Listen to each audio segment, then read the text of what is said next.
Ready? Today we're going to do an experiment with electricity, and it's called lemon power. Your goal is to observe that electrolytes, which are contained in the acid found in lemons, can produce electricity. The materials you're going to need are an 18-inch copper wire, wire clippers, steel paper clip, a sheet of coarse sandpaper, and a lemon. Your procedures, the first thing you're going to do is strip 2 inches of insulation off of your copper wire so that the wire is showing on the 2 ends. Clip the 2 inches of bar wire with clippers, which they already did that. It's a bare wire. You should be able to see those. Here. Can you see it? Yep. Okay. A little bit. There we go. Okay.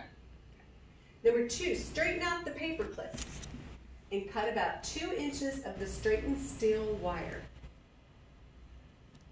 I'm going to leave it like this. That's good. Is that good? Yep. Okay. Next. Number 3, use sandpaper to smooth any rough spots on the ends of the wire and the paper clip.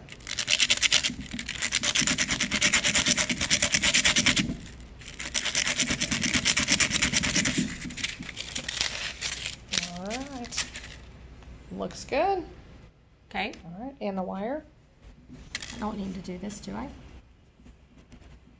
Here's a little piece of wire. Oh, God. A little silk never hurt anybody. Perfect. Okay. Good. Number 4, squeeze the lemon gently with your hands, careful for it not to rupture the lemon's skin.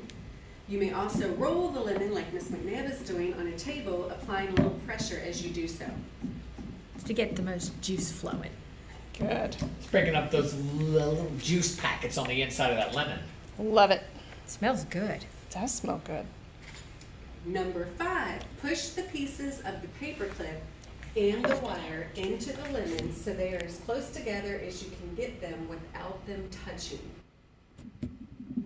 So Mrs. McNabb pushed in 2 holes with her paper clip, so that way she can slip the wire into the first starter hole. Ooh, yeah, it's in there. All right, so they're very close together, but they're in their own separate holes. Number 6, moisten your tongue with saliva. Oh, here comes Mr. Barry. Moisten up there, Mr. Barry. Don't touch your tongue. Super moist. Touch your tongue to the free ends of the 2 wires. All right, well, I'm going to shorten the wire just a little bit so that I can touch them both at the same time. Now, thankfully with paper clips, if you just bend them back and forth, they break pretty easily. I'm going to place this back in the same hole that Miss McNabb had, ever so gently. All right. In the name of science. Oh! A little tingle.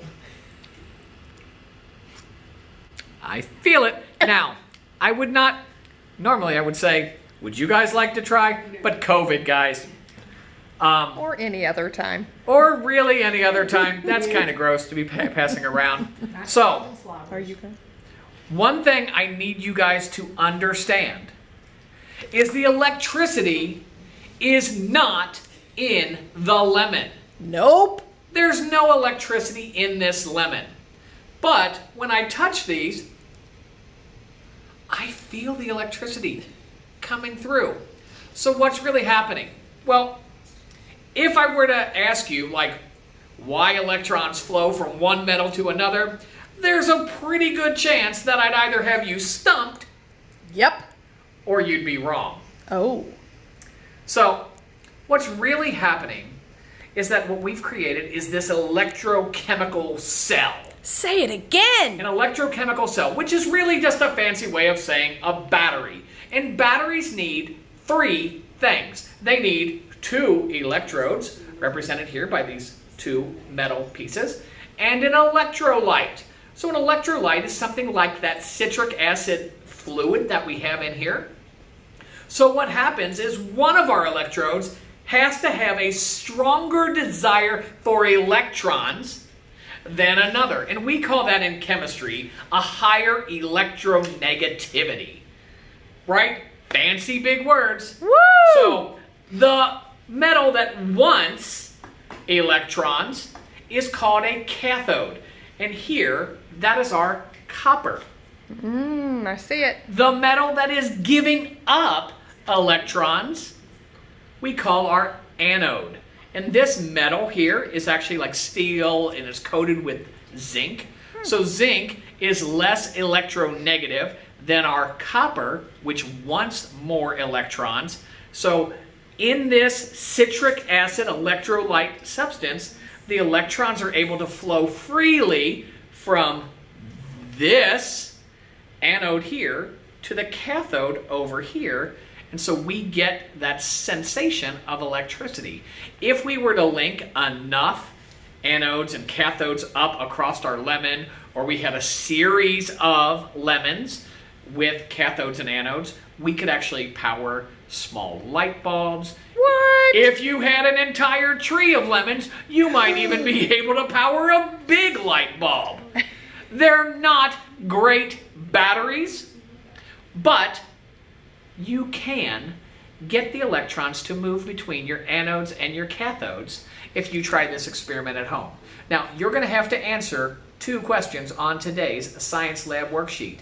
Use some of the information that you found from doing the experiment yourself or from watching our amazing experiment. We'll see you next week. Make sure you leave a comment down below and click like or subscribe.